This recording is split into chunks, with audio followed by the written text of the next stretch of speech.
Well, welcome everybody. This is Amy Letke with Integrity HR, and you are on the webinar for HR Essentials, what every employer needs to know.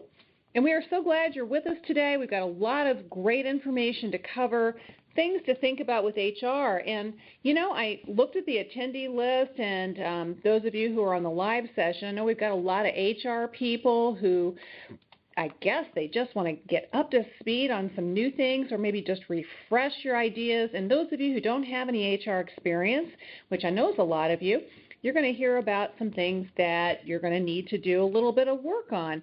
But don't panic, because we're going to give you some ideas and suggestions and resources to help make things a lot easier.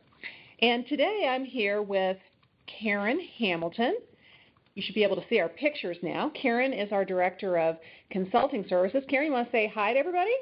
Hello, good afternoon. This wonderful first day of February. What a great way to start off the first of the month. Yeah, so here we are getting started in Louisville, Kentucky, where it is a little bit chilly. So hopefully those of you who are calling in, it's going to be a good day to listen up. Now, let me cover what we're going to be talking about on this webinar. We're going to be covering best practices for human resources.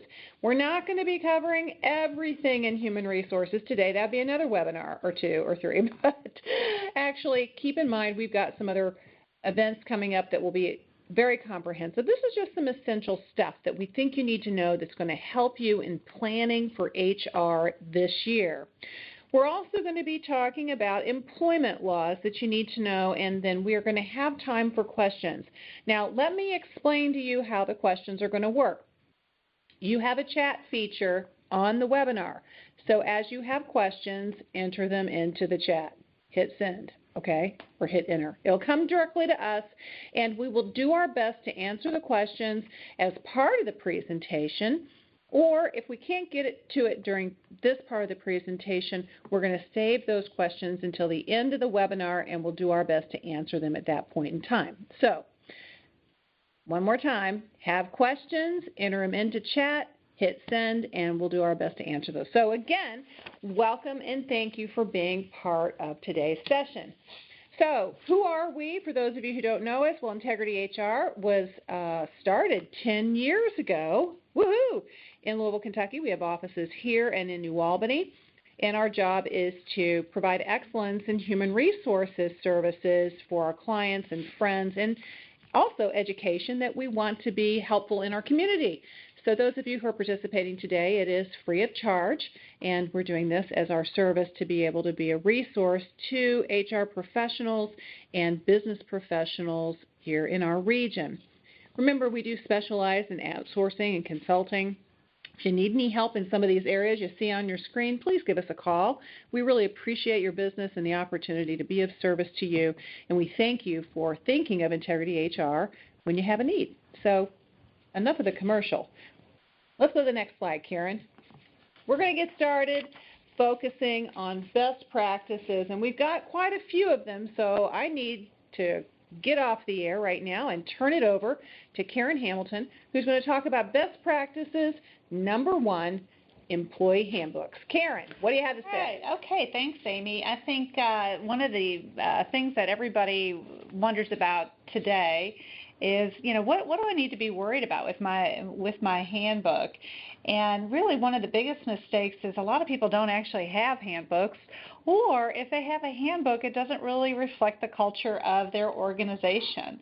So it's probably a good time of the year to pull out your handbook, take a look at it, make sure that the policies that you have are actually reflective of what you really want to have your employees understand and take away from as far as what they would be responsible for. But one of the biggest mistakes that we see often in our handbook reviews is that we are so concerned with making sure that we are addressing the topic of sexual harassment that we often forget to address some of those other forms of harassment. So make sure that your handbook is comprehensive of that. as well as you really need to have your handbook reflect your culture of your organization.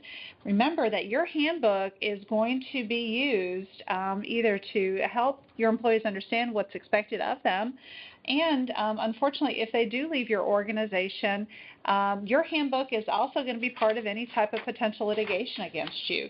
So you need to make sure that everything that you need to be clear and concise about within what you expect of your employees within your organization is included in that handbook. Amy?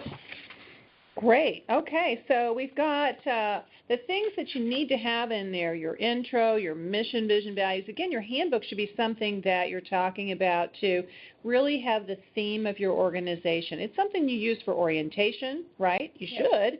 Something that you want to reinforce frequently with your employees.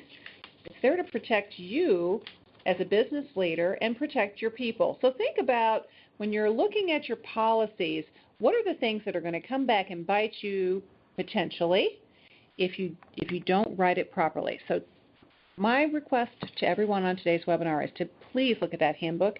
We're going to have a lot of changes we expect this year, and now's a good time to start thinking about where you can have areas for improvement and cover some of those gaps you might have. And Amy, wouldn't you say that it almost nowadays things are changing so frequently that it's not a bad idea just to have a best practice to review on an annual basis? Absolutely. Maybe it's your first of the year goal after you get everything else taken care of, all of your ACA reports and things like that. Pull out that handbook and just go back through it and make sure it's current and it's reflective of the ever-changing employment laws that we have. Right, yeah, I just met with somebody this last week that had like 50 pink sticky notes inside her employee handbook of changes, but she said, we're never going to do this again. So, if you're like this particular client, you probably have sticky notes too. So take action now and start planning for a great year with your handbook. Okay, best practice number 2, job advertisements. Well, these things are just so much fun to write, aren't they, Karen? Oh, absolutely.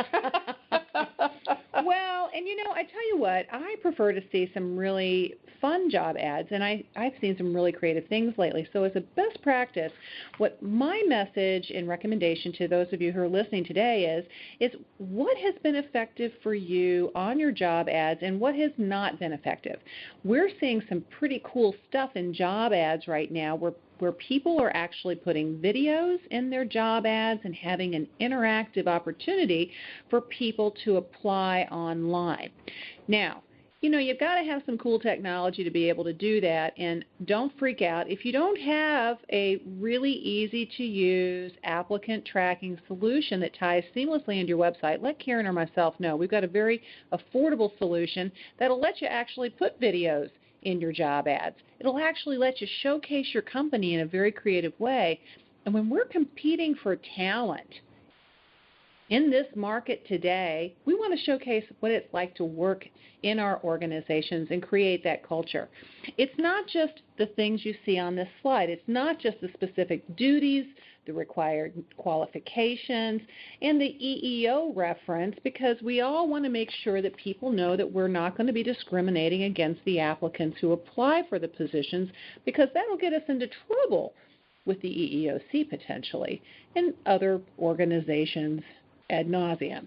But my message to you is to take a look at those job ads. How are they written? Is it easy for someone to get excited about an opportunity, or is this just cut and paste of a job description? Now, another problem might be is you don't have a job description to even write the job ad. So get a good job description put together, and then think creatively about who it is that you're going to attract. I know in working with some of our clients that have millennials, they're looking for a place to have an experience, right? And also other generations. We want to take a look at what is it that we're trying to do to create and attract a multicultural, multi-generational workforce that really gets us the best candidates. So look at the job ads. If they're not getting you what you want, now's the time to make sure you've got this required information in your job ad and getting positive results with those candidates who are applying. Any comments on that, Karen?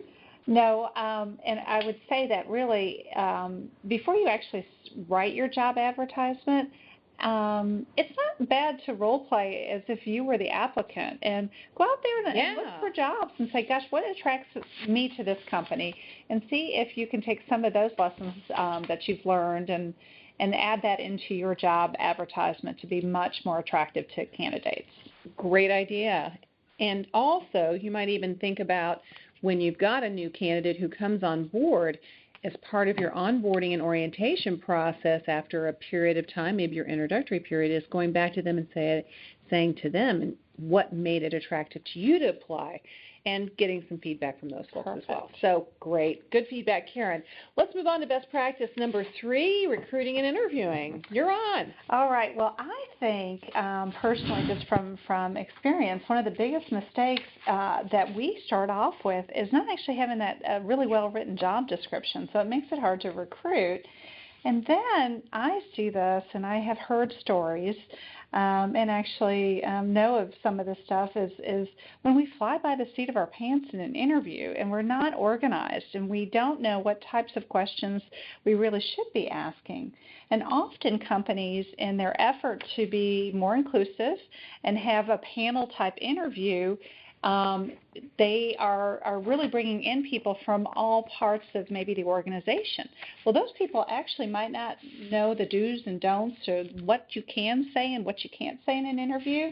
So don't forget to spend a few minutes with those folks and just say, okay, listen, appreciate you being a part of the interview process. Here are some questions that we need to avoid. We don't want to ask any leading questions as you know, what year did you graduate from high school, and things like that, because those are the things that could really get us in trouble. And as we know, some of the costs that come out of a bad recruitment or interview process could be potential EEOC violations, could be perceived as harassment, potential harassment violations, or it could be unintentional or intentional discrimination.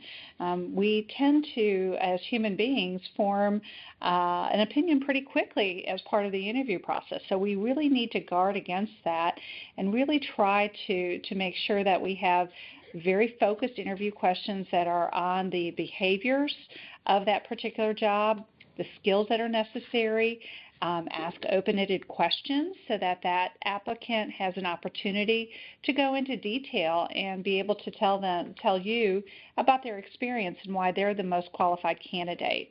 And then again, as part of the reference or recruitment and interviewing process, don't forget to do your reference and background checks. And then follow up. Don't let your candidates hang out there. If you've decided not to select them, then let them know. That's a good practice. Or if it's taking a little bit longer in the interview process, let them know. Go ahead. Karen, I was just meeting with a client not too long ago, and they did a presentation on how they had changed their recruitment process. I thought it was cool, so I wanted to share it here. And, my motto is hire slow, fire fast, right? And I know usually we get tempted to do things the other way around, but this particular organization, they put together a really cool recruitment process where you went through the funnel of kind of the pre-screening, but then once that candidate came in, they had this cultural interview with the candidate, and they had a couple of different people that brought them in, and they played some games with them about, and this was kind of a fun environment, okay, so very creative people, but they wanted to see how the candidate would interact with some of the games and activities that they did within the business, and then also toured them around and really kind of got to know them on a personal level. Carefully, you got to watch the kind of questions you ask with that. And then when they felt that person was going to be a good cultural fit, then they went on to a technical interview. But they actually had a 3-step process that was really effective, and they were able to hire better caliber people and retain them. So they actually did the metrics on that, and I thought that was kind of cool to share with this group, is that look for how you're hiring to your culture as well as those job expectations. Yeah, and I think really when you look at that, I know of a college student right now that's interviewing for a sales position for a NHL hockey team. And rather than actually do the technical interview first, they brought this individual into an actual sales presentation and had that person participate, flying kind of by the seat of their pants, to respond to that kind of unplanned business situation to really gauge whether that person could be a good representative of the sales function for this NHL team. So I thought that was kind of neat too. Right, yeah, hiring for fit is really something we've got to pay attention to as HR professionals. Mm-hmm. Terrific. So great info on the recruitment side. Now we're going to talk about orientation and onboarding. And, as you take a look at this next slide, here's kind of the stuff that, really goes into orientation. And my recommendation to those of you on the call is if you don't have a checklist for who's responsible for doing what the first couple weeks of your new hire's experience, get that done. Put together a checklist, make sure people are signing off, making sure that they're hand-holding this person through your process. They've got to shepherd the new person in the organization and help them understand what are the rules for working here? How am I going to be successful? How am I going to be measured on my performance? Do you do performance evaluations? Tell me how all this stuff works. And don't do it on one day. You want to do this over a period of time. And some people you've got more time to do that in, others you don't. If you've got technology solutions to help you with onboarding on the paperwork, use those as quickly as you can to get that stuff out of the way so then you can get on to the really good stuff about engaging this person in your workplace to help them feel connected.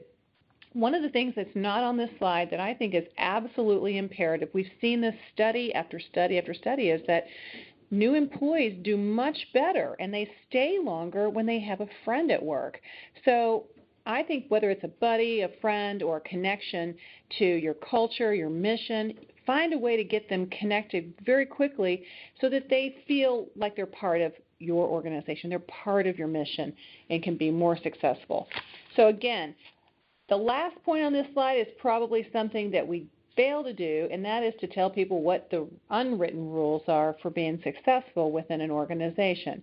So assigning someone as a peer who can take this person to lunch or sit with them on breaks just to help get them acclimated is going to be really important with your orientation. So again, checklist, accountability, and then do some kind of an evaluation at the end of your orientation period with the person who goes through the orientation. Was it effective? Did it help them get connected? Did it answer all their questions? Do they know what the rules are, responsibilities, and requirements for the job? And then use that to help you improve your program time and time again. Karen, we're going to move on to best practice number 5, employee files. So how to make employee files exciting for everybody who's listening to us today? Well, one of the biggest mistakes is keeping poor employment records. We have seen records that are shoved in a drawer, that are not organized, and then when you need to try and find something, it's like trying to find a needle in a haystack. What the problem is with this is that there's a lot of different exposures to poorly organized employee files. So, for example, one of the things that we really need to make sure, and it's last on this slide, is your I-9 information. A lot of people think it's okay to keep those I-9s within your employee file, and it's not okay because it actually contains information about your employee and their ability to work in the United States. And, there might be some information that's included on that I-9 form that maybe somebody might not like where somebody comes from, and they would have that information by looking at the I-9. So that's something you definitely want to have separated out. And another thing is really you also want to have some medical, all your medical records, things like that. There's selections for employee benefits, any type of TB skin testing, and that's not on this slide, but it is something that's very important to keep a separate kind of health file away from your regular personnel file. But for the most part, the things that should be in your personnel file are things that are directly related to that employee's performance, whether it's successful or not successful. So, somebody sends a great email saying, hey, thanks, Amy, you did a great job on this project. Put it in that file so that when you're getting ready to do a performance appraisal, you can pull that out. Then on the flip side, if there's some performance issues, you need to have that in that file too. So again, you're documenting employee performance. You're able to substantiate why, when you are doing an evaluation, why you have selected an evaluation rating of maybe less than perfect. We all think we're perfect, but we know we're not, so we need to have that type of documentation. So it's always good to make sure that you just keep everything that's related to that employee and to the performance of their job in that employee file. Okay, so Karen, before we move on here, let's just be real clear here, because sometimes it gets confusing. How many files do we need? We need one, the personnel file, and that's going to have the performance information, basic employee information, no medical information. No medical. We need to keep that separate. And why is that? Well, if you know something about somebody's medical condition, and perhaps you pass that person over for a promotion because you think, they can't stand on their feet for 6 hours. That is an assumption that you made, and that could be discriminatory. It could be something related to a disability. So you want to have that stuff that is away from, separate from their regular personnel file, as well as their I-9 information. And I-9 information should be also maintained in a separate area. Some people put them in binders where you keep your current employees in alphabetical, and then when somebody separates employment, you can pull that I-9 very quickly and put it in another binder for your employees who have left the organization. So you kind of need your personnel file that's got the basic stuff. You need like a medical/confidential file, right, for that background checks, things like that shouldn't be available for everyone. Confirmation. Okay. So 2 files potentially, and then your I-9 should be kept completely separate. And again, that helps you with destruction of records with the I-9s, because, there's weird rules about how and when we can destroy those, right? So again, those are 3 best practices about how to sort your stuff when it comes to employee files. So again, very important on the setup, and again, probably this goes without saying, make sure that you think about how you're locking these up and keeping them private. So, it's really important to keep everything secure when it comes to personnel files. Okay, great. Best practice number 6, we're moving on to documentation of employee performance. Okay, and think about this, Karen. We've got a couple things to document. We've got, we think about documentation. I just was meeting with someone yesterday, and they said, oh my gosh, I need all this help with employee performance issues. I just don't document. And I said, well, why don't you? And because, I had to ask the question. Yes, of course. Because I knew what the answer was going to be. It's like, because it's just so unpleasant. I hate that. And I said, oh, well, it's not easy, and nobody does like it. But you know what? It's not an excuse for not doing it, because when you don't give people feedback, then they don't know what they need to improve on.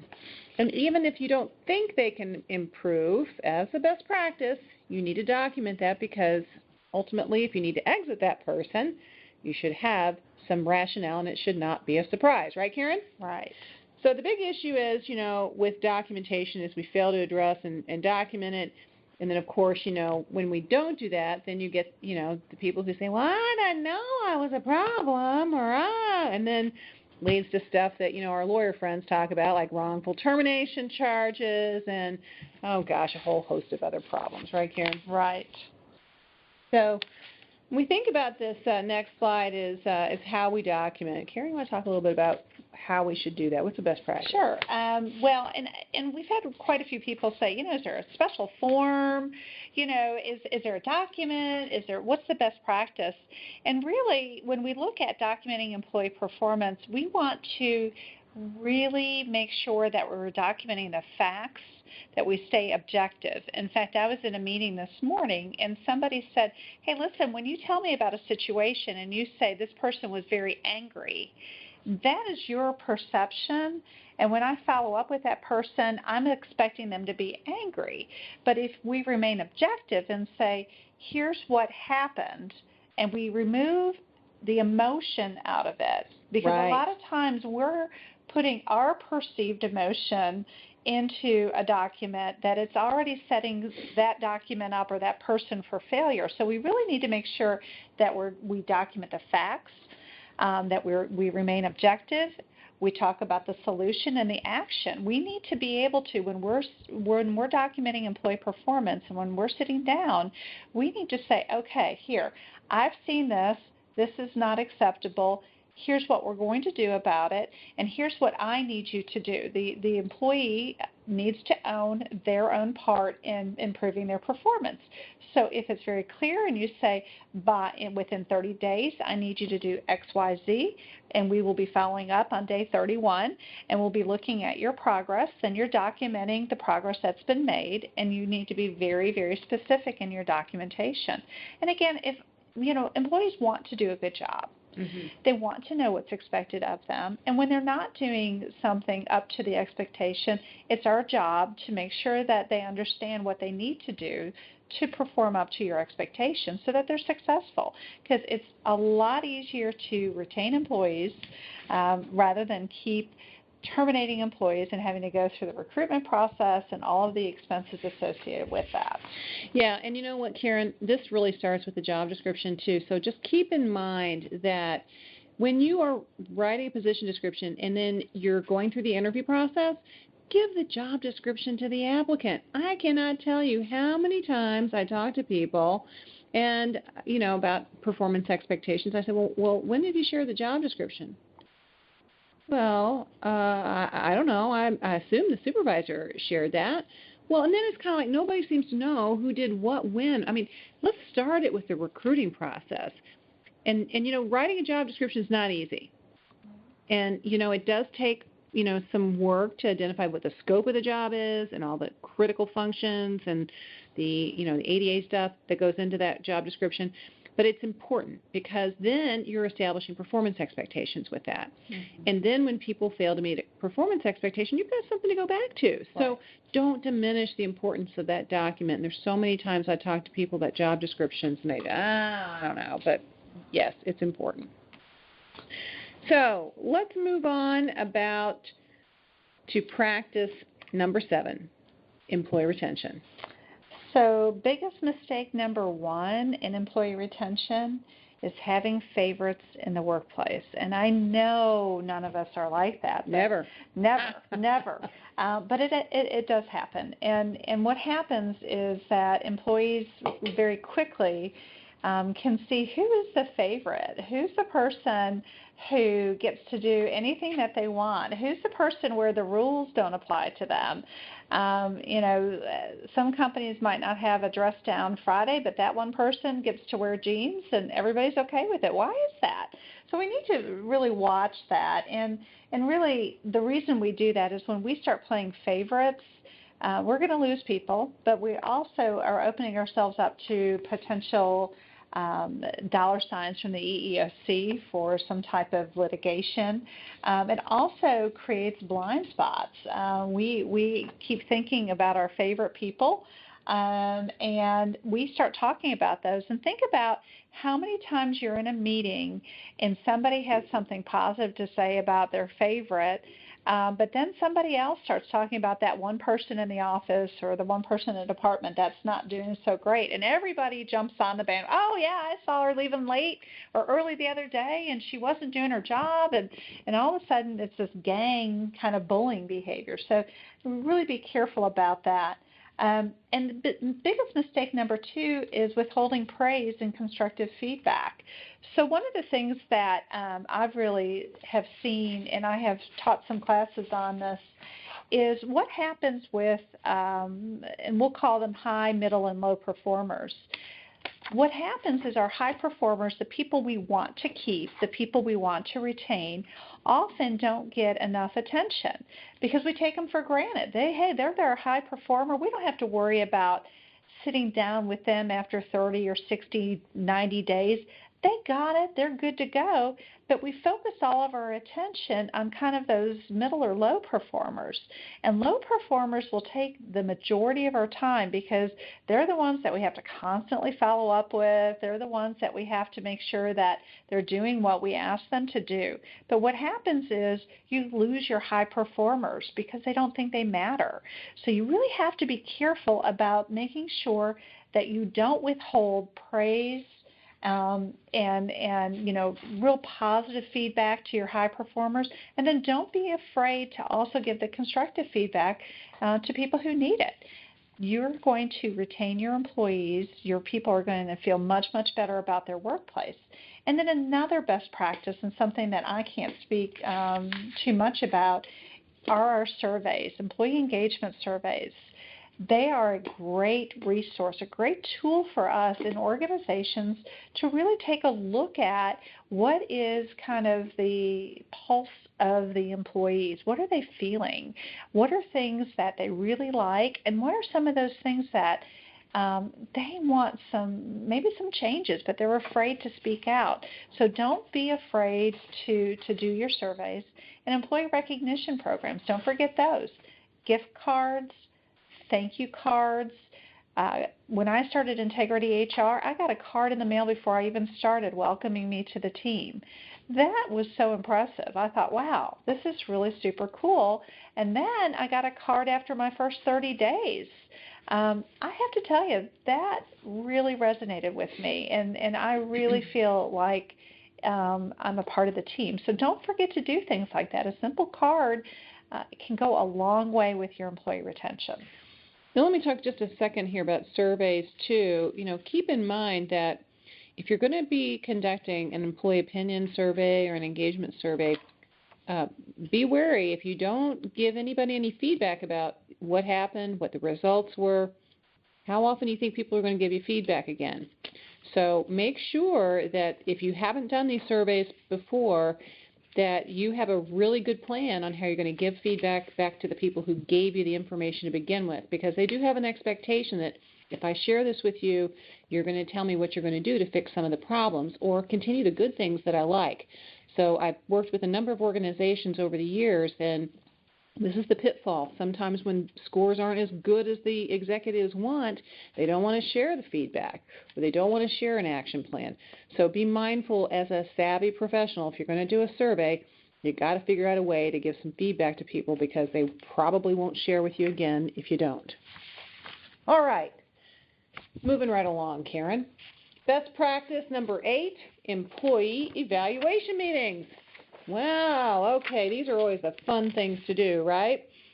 How do you prepare for a meeting and how do you get these things going? Well, it's really funny. I met with someone the other day and we were talking about employee evaluation meetings, and this was a senior CEO leader in our business community, and he said, oh, well, the evaluations are coming up. He said, I'm going to be having lunch at XYZ restaurant like every day for the next 30 days. And I said, you're doing what? He said, yeah, I'm having all my performance appraisal meetings at this restaurant. I'm taking everybody to lunch. I'm a nice guy. I'm going to give them their performance evaluation. It's going to be great. I said, okay, well, that's good. I said, so how many of your performance evaluations do you think, you need to give any developmental feedback or, anything constructive? Have you thought about how you're going to handle that? Oh, well, that shouldn't be a big deal. We're having lunch, and it's going to be a nice casual conversation. Well, I really had to get into this CEO's mind, because I think he was thinking it was more of a celebration, a positive thing, but how can you really have a meeting and lunch and talk about, the great things that someone did, but also those development areas? And I know of a time when I worked with someone who gave another employee some feedback at a breakfast meeting, and that person burst out into tears because they couldn't handle any kind of constructive feedback. The last place you want to do that kind of thing is in a public arena. So make sure that if you're going to be giving performance evaluations, that you do them with intentionality. Think about the room. Think about the goals for the discussion, where you're going to meet. Make it sure it's quiet and private and respectful of your employee. A lot of times we recommend sitting side by side so you don't have any barriers, not a big desk where you're sitting across from someone. If you've got a small circular table, that tends to work great. And think about what the relationship is between the evaluation and compensation, if there is one. I usually like to recommend that you have 2 separate discussions, because if you talk about pay at the performance evaluation time, what do you think people remember? They didn't hear a thing you said on their performance review. All they're worried about is what that pay increase is going to be. So think about the timing of that. Also consider the value of an employee's self-evaluation. How does that come into play with your performance appraisal process?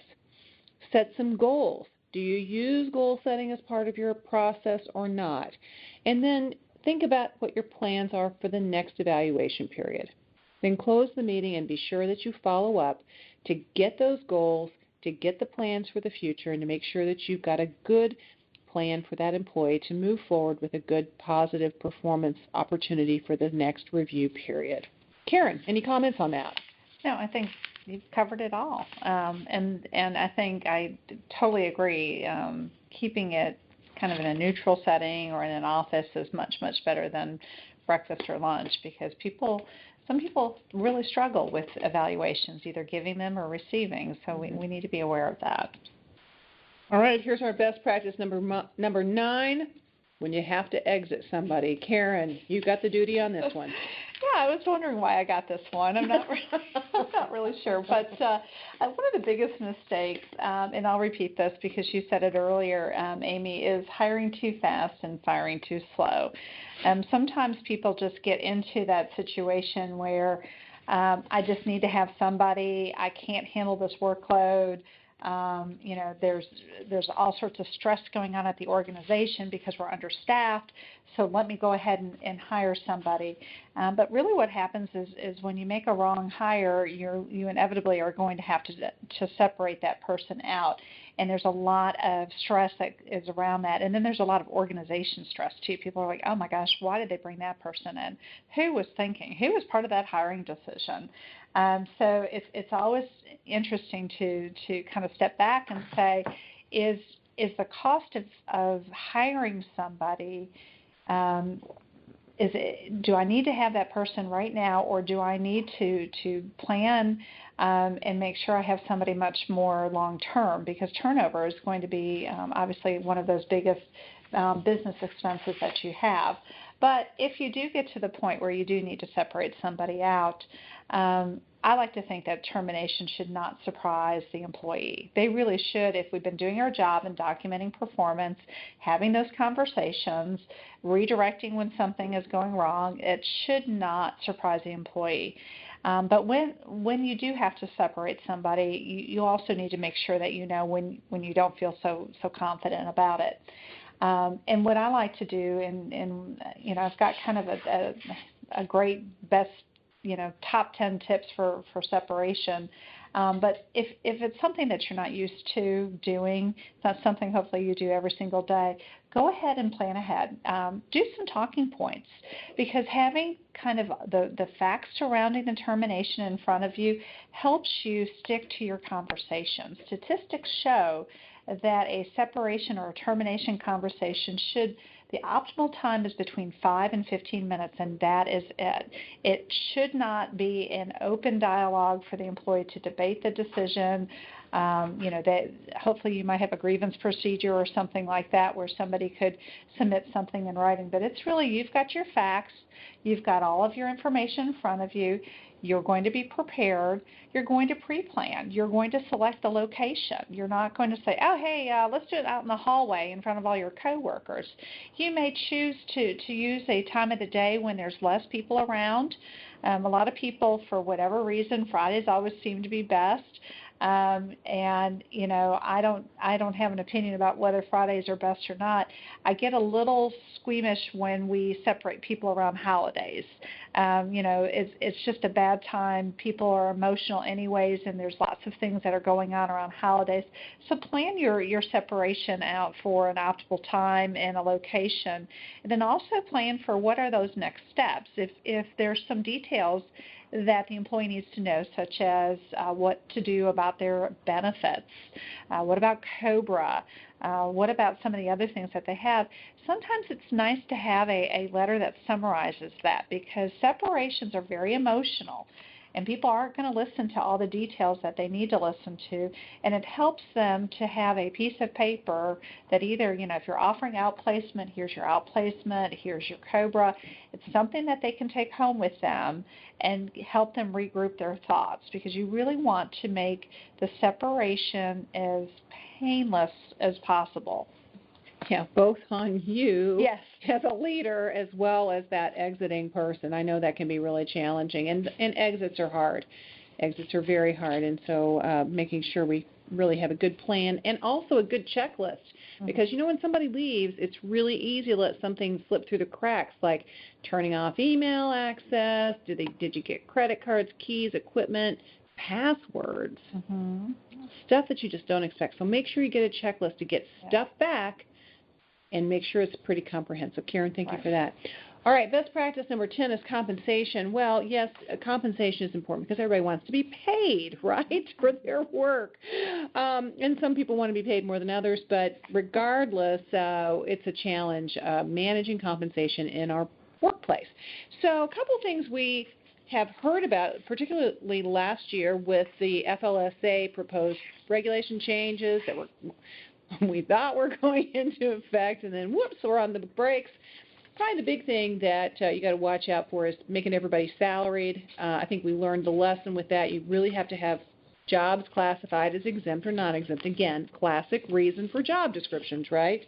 But not having a good compensation practice can lead to Department of Labor violations, requiring back pay for overtime, and then also internal equity. So when you think about compensation within your organization, this is something that we help a lot of our clients out with, and it's really important to think about your compensation philosophy. How do you want to pay your people? Do you want to pay at market, be market competitive, be ahead of market, or behind it? Are you going to be a market leader, market lagger, and what really can your business afford might even dictate that.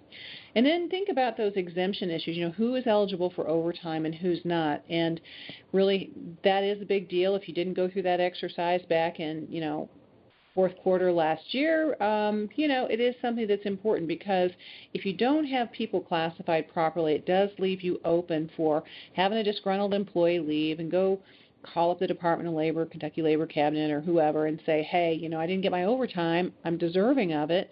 And the next thing you know, you've got those guys knocking on your door saying, I want to see all your payroll records for the last 3 years. And let me tell you something. We've worked with plenty of our clients and friends before. Sometimes that's how people come to us is, gee, we run into these situations, we don't know what to do, and it can be very costly and expensive not to do the front end work, which is to do your exemption testing, make sure you've got your people classified and paid properly. And then make sure you've got good market data. If you don't know how or don't have the resources to go out and benchmark positions to know what competitive compensation is, look to a third party to help you. I know for our clients, we pay a very hefty fee for a consultant's assessor that we can actually use to help our clients benchmark jobs all over the country and actually all over the world. And that's something that we feel very strongly in. And you don't necessarily need to use it all the time, but knowing what you need to be paying people to be competitive, to have that a good base wage that, covers most of your bases is really important. If you aren't putting together a salary policy and procedure, it's probably something, once you get over 15, 20, 25 employees, you really need to be looking at. In bigger organizations, this is old hat. You're doing this stuff, having compensation changes, pay grades, analysis, all that stuff every year or two. But if you haven't done it, it's really important to lay the groundwork, know how you're going to pay your people, make sure you know whether it's competitive or not, and then put procedures and practices into place to keep it compliant and give yourself a routine for frequently making sure that you don't have equal pay issues or violations that could get you into some trouble. Best practice number 11, employee benefits, Ms. Karen. Okay. So really one of the best practices is here on the screen is making sure that your employee benefits plan design is something that meets the strategic guidelines for your organization. So it's really understanding what your staff, what is important for your staff, some of those things that you have some flexibility on. If you have a workforce that has a lot of families, you may want to make sure that your employee benefit design includes some flexible spending accounts, some dependent care accounts, things like that people are going to find a lot of value in. And obviously one of the easiest way to design your plans is to work with your broker, if you have an insurance broker, to identify those plan options and the things that are going to add the best value to your plan. And then another thing that's a very important process that we don't see often enough is really having a plan for monthly reconciliation for your employee benefits, because it's easy enough to forget that somebody had left the company 2 months ago and you're still paying a premium on them, or especially with your voluntary benefits, benefits that are entirely employee paid, you should be seeing almost a zero balance account. So if your employees are paying 100% of the costs through a voluntary benefit, you should be able to pull those payroll deductions from your system, and they should balance out to what your actual benefit reconciliation bill is. So it's something that's a best practice. And again, some of the other things to always make sure is that you have a process that when employees are hired, that they are receiving their initial COBRA notification. Some people will outsource this, some people do it internally, but it's that required notice that lets people know that they may be eligible for COBRA if they were to leave the company. And that's something that sometimes we forget about doing. Also, that's usually a big surprise. Yeah, people are like, what? I'd COBRA, COBRA notice when I get hired? I have to do that for new hires? Yes, you do. Right. Yes, you do. Yeah. And really, a lot of that, too, is just, again, having a good system in place. Some of the other mandated benefits that you want to make sure that you are communicating, because I think employees don't realize they think about their salary, but they don't actually think about all of the costs of being an employee. So obviously we have Social Security that we're paying. We have unemployment insurance.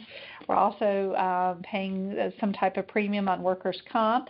And then we have all of those other benefits, some of those optional benefits, the Section 125 things that we can take on a pre-tax basis. And don't forget to talk about your paid time off when you talk about employee benefits. A best practice really for everyone, and if you don't have this, this could be another thing that you spend some time on, is it's great to have maybe a one-page summary of all of the different benefits that your organization offers to existing employees and new hires, so that when you're trying to recruit somebody and they say, hey, tell me about your benefits, you can send them maybe a PDF form or something that says, hey, this is our health insurance, dental, life, long-term disability, short-term disability, paid time off policy, paid holidays, any of those things.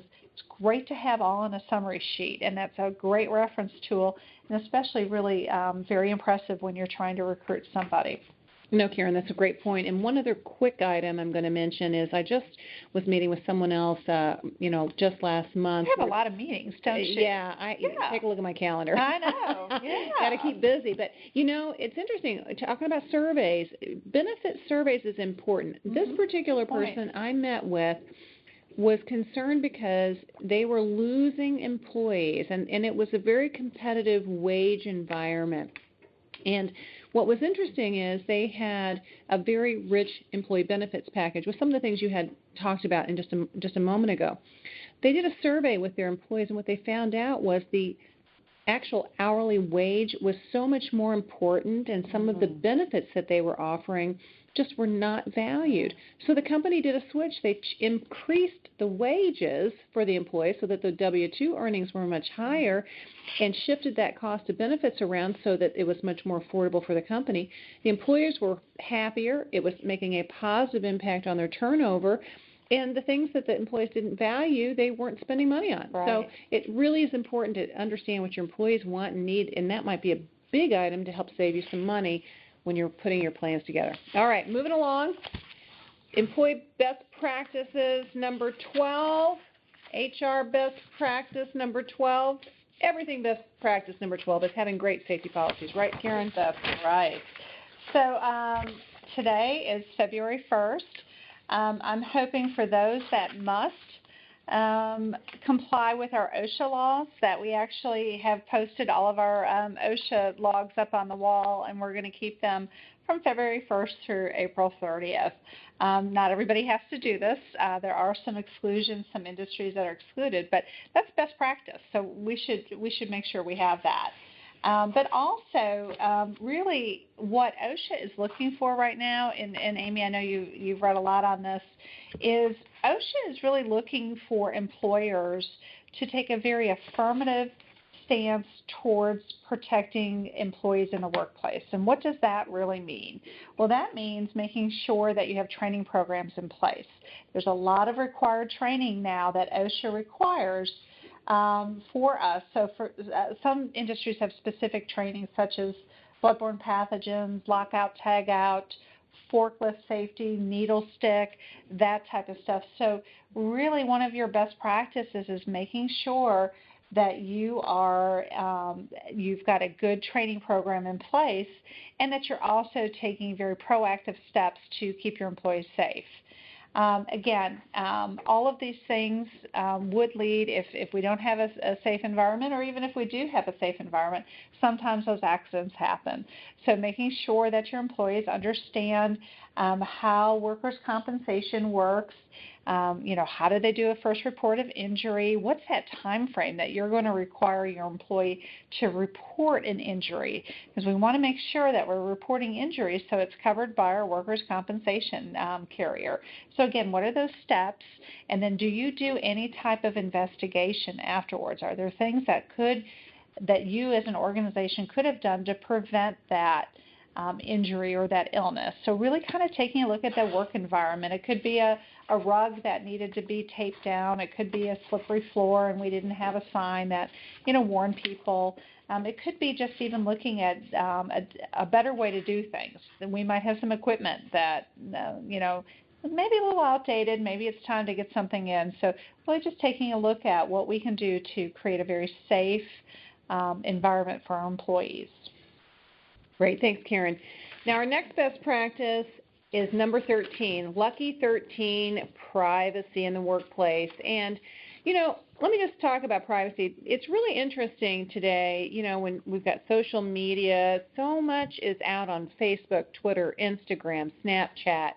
And, I talk to my children about this. My 14-year-old seems to think that Snapchat just really does go away after you send a Snapchat and it just, poof, it's gone. And, it's really would be nice to think that those things that we post, pictures or whatever, really do go away. But, there's somebody out there that's keeping all this data. And when we think about privacy at work, we have to be very specific about what is private and what is not with our employees. If you don't have a policy about monitoring computers, phones, even, cameras in and outside of your property, you need to tell employees what the expectation is for their privacy. And in talking with a lot of my attorney friends, really there's no legitimate expectation for privacy in the computers and within your building. Of course, restrooms and places like that would be an exception. But, all email and internet use is really subject to monitoring and search. And, and it's discoverable, folks. So if you got somebody sending bad stuff, bad jokes, bad information, it could be discoverable in a court of law. So email is a documented record. Make sure you're putting together good internal controls for routine monitoring of electronic transmissions to check and make sure that things are not problematic. And don't forget things that are company owned, whether it's company property, a phone, a laptop, or what have you. And even when you're thinking about, social media, what's expected with your employees and how do you expect them to behave, and having a policy outlined about disparagement for your organization and using the appropriate language around that could be very, very helpful and beneficial. So privacy is very important to communicate. We've got a bunch of generations in our workforce. Privacy and what is and isn't private is very broadly defined and interpreted by everybody in your workplace. So make sure you get that buttoned up next time you're getting some policies updated. Now we're on to some really fun stuff, and we're going to cover these items really quickly because we're running close on time. We're going to talk about employment laws. And, the biggest mistake is that some organizations just think that those laws don't apply to them. And you know what? It doesn't matter. If you don't know that a law applies to you, you could still be held responsible. And management is responsible regardless of whether you know or not. Willful acts against some of these laws can be very costly and personally as well as corporately, and you need to know what you're responsible for by your organization's size. So let's take a look at a couple of these real quickly in the next couple minutes. Karen. Just for the sake of time, I think the most important thing that to stress on here is your employment at will. Everything, all your handbooks, anytime you do any type of incentive compensation agreement for somebody to sign, or any type of formal legal document, you always want to reassert that this document does not discharge the employee from, or the organization from, employment at will. Employment at will is still the policy of the organization. And so that kind of having that disclaimer on everything is really important to think about on any type of formal documentation. Yeah, absolutely. And then, Title VII of the Civil Rights Act, that still prohibits discrimination from race, color, national origin, religion, sex, and, and it goes on and by state. But, again, we want to make sure that we're taking care of and following anti-discrimination laws. And then probably something that you may or may not even be paying attention to is equal pay. And that's a big issue right now with our new administration, we think, for this year. And it's something that if you aren't very cognizant of who's getting paid what and that whether those pay practices do or don't discriminate against certain protected class members, it's something you should be paying attention to. All right, moving right along, we've got a couple things on this next slide. Family and medical leave. Karen, that applies to what size organization? 50 employees plus. Yeah. So, this is one of those that, if you're small to medium size, you might be creeping around 45, 48 employees, but you really need to be aware of whether you do need to offer family and medical leave. One of the common mistakes we see is some organizations don't have to offer family medical leave, and they do. And it's like, let's not make this more difficult. Wait until you absolutely have to. You're required by law because there's a lot of documentation that goes behind making sure that your employees are receiving timely notices, that you're communicating. Best practice is to acknowledge things in a very formal letter to say, yes, I've received your request. This is what I understand this to be. Too much documentation when it's around family medical leave is not enough. You always need to have documentation.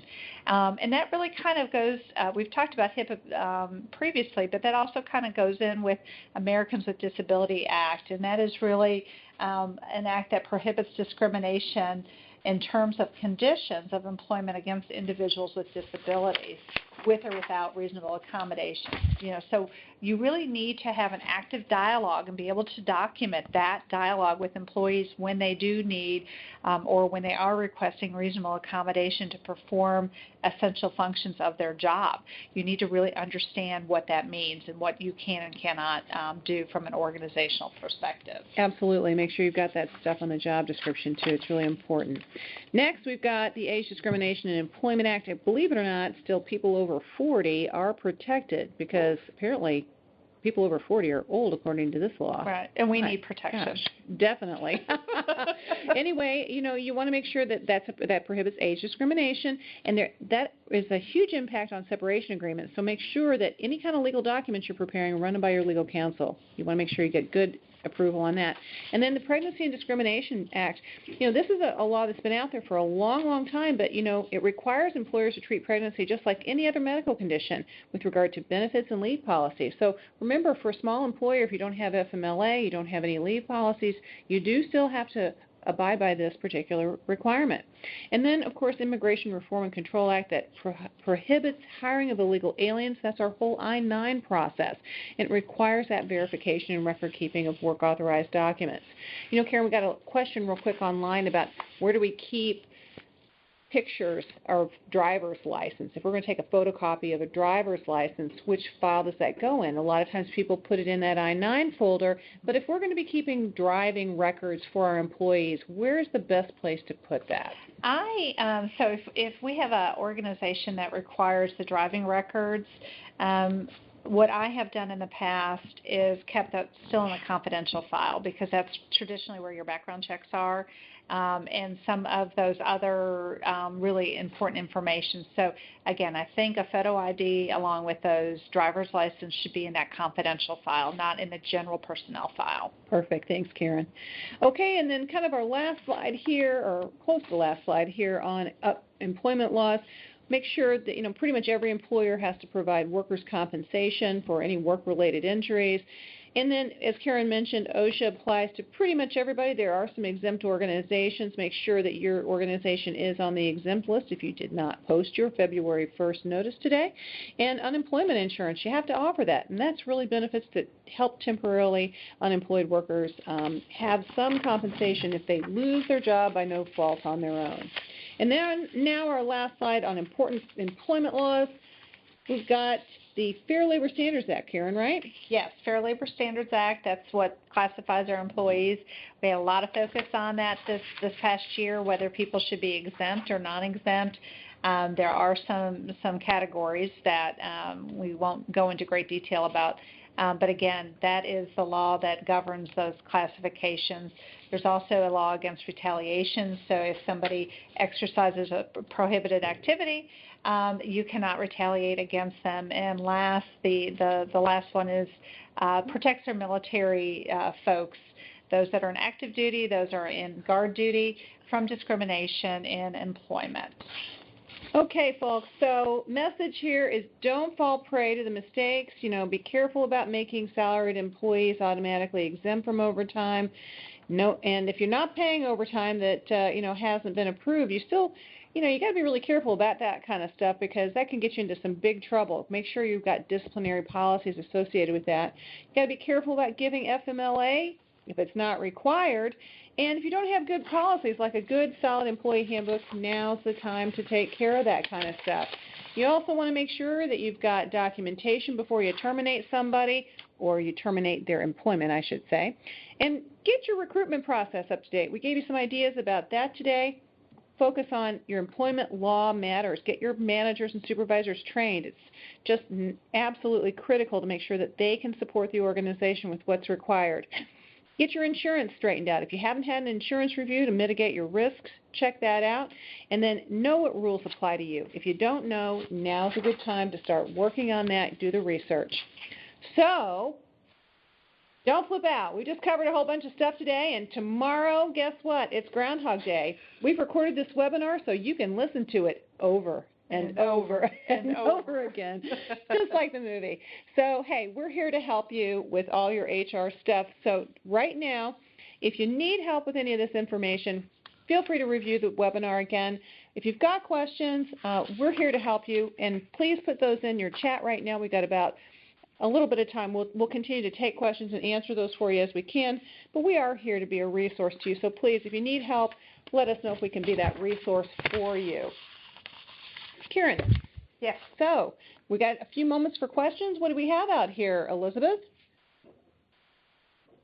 We're a paperless office. What are the guidelines for separate employee files? I'm assuming this person is filing everything in electronic, and I think my answer would be more about who has access to those electronic files. If a manager actually has access to electronic files, then it still is a best practice to see if you can create that confidential file and that medical file and host those somewhere else where a manager would not have access to them on a day-to-day basis, because you really want to protect your management team from any type of potential discrimination charge because they had access to confidential information that they would normally not have. So don't know if your electronic system is able to house that, but that would be a best practice. Would you agree, Amy? Absolutely. Yeah. So make sure you got to know who has access, and then you can segment them pretty much like you do your paper files. But Right. Again, the accessibility is absolutely key. Another question: someone needs some assistance filling out their 1095-C. That's your ACA report. Right. So we'll contact you offline or shoot us an email. We'd be happy to tell you how we can help you with that. Yeah. And again, any other questions, type them real quick into chat. We're going to fire away and wrap up our session today. All right. If you have questions, here's our contact information. Thank you all so much. Yeah, it's been fun. And we appreciate you taking time to be with us today. If you have questions, let us know, and we hope to have you again participate in another webinar sponsored by Integrity HR. Have a great rest of your week, everybody. Thanks again. Thank you.